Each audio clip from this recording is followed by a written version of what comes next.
A humanitarian travesty is playing out in Sudan under a veil of international inaction and inattention. Simply put, we are failing the people of Sudan. I lived in Sudan 20 years ago. My UN career, my OCHA career started in Darfur 20 years ago. Why am I devastated that the world cannot see the crisis in Sudan? Because of the magnitude. If you watch the news today, you will not realize there's an utterly devastating humanitarian crisis in Sudan. What I was calling for in the Security Council was for the Security Council to act, was for cessation of hostilities to be respected.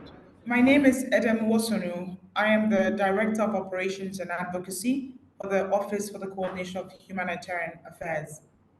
On the 15th of April 2023, when the war broke out in Sudan,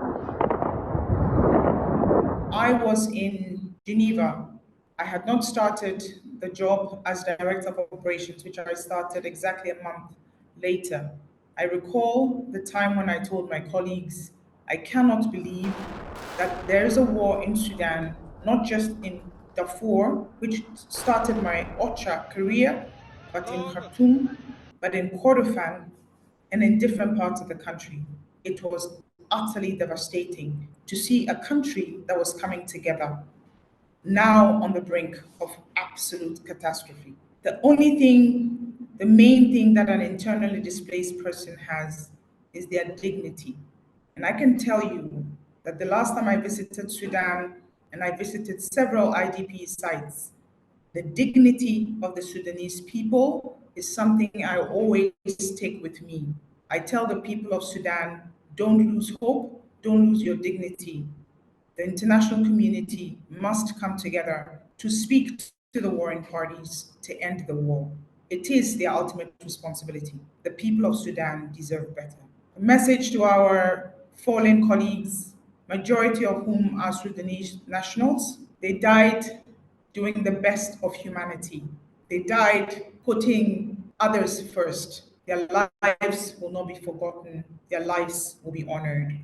When we say that we have failed the people of Sudan, it means that the world cannot see what's going on in Sudan. It means that the world's attention has moved on, and some say the world's attention was never on Sudan.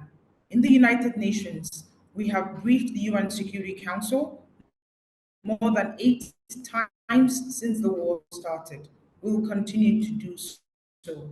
Our NGOs have issued very painful reports. Médecins Sans Children dies every hour in Zamzam camp. Our NGO partners, UN agencies, will not stop the advocacy. Our civil society organizations are doing their best. Our job is to call on everyone to ensure that this war stops. But while that goes on, we will deliver the best we can under the most difficult of circumstances, but we will not stop talking about the Sudan.